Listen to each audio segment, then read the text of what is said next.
So, a musician just got charged with murder. Not metaphorically, actual murder. Allegedly.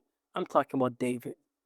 Sad boy music, billions of streams, and right now he's in a cell in Los Angeles waiting for trial. But here's the thing the prosecutor filing, the court documents, there's something.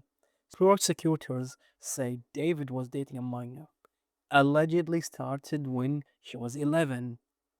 11. And she was going with him to London, Las Vegas, doing live streams together, public appearances. Nobody said a thing. Then April 2025, she was last seen alive at his rented home in Hollywood Hills. Then nothing for months. The car was abandoned in the streets, parked, just sitting there. And then people noticed a smell, a bad smell. They reported it. The car got towed, and then on September 8th, 2025, the day after what would have been her 15th birthday, workers at the tow yard opened the trunk of that Tesla and they found her, dismembered, in plastic bags.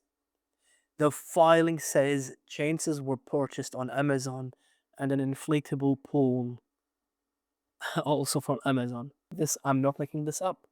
This is in the court documents. But here's a twist. This didn't happen in a vacuum. The same week I'm reading this, Diddy is still in a federal custody, and people are finally asking, how long did everyone know? Let me put it into perspective.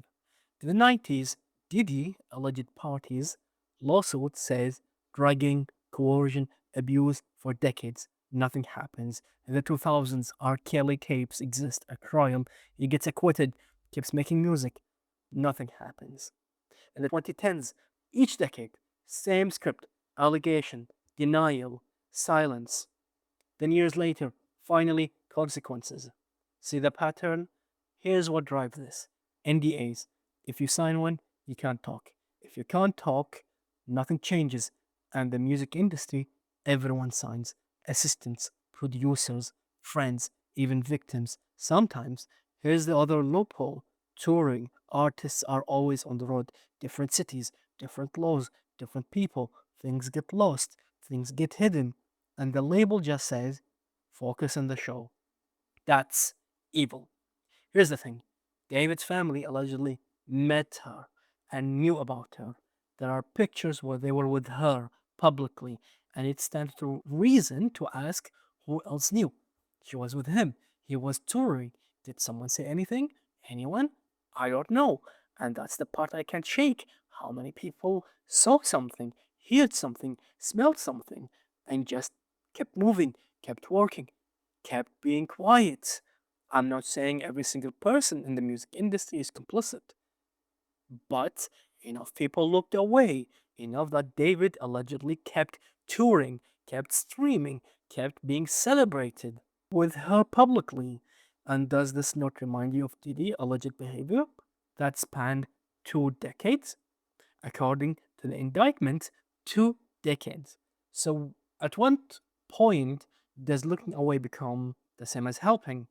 The industry didn't actively protect Diddy or David. They just didn't stop them. They didn't ask questions. They didn't check on the minor traveling with a star, which might be worse because protection requires action.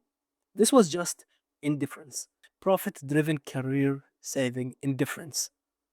So, do I think this is the end of this type of crimes and its association with the industry? No. But I do hope that we are watching the last generation of artists who will get to be protected by silence. After this, after Diddy's trial, after David's trial, I hope that things will change. Not because the industry is good. I hope that too many people are finally saying, I saw something. They will say that. I should have said something. Because if not, there will be another, and another, and another. Anyway, that's my thoughts. One more thing. Both men have pleaded not guilty. The allegations are exactly that allegation, but that pattern is real. If you're an artist or a fan or just someone who listens to music, you need to be paying attention. See ya.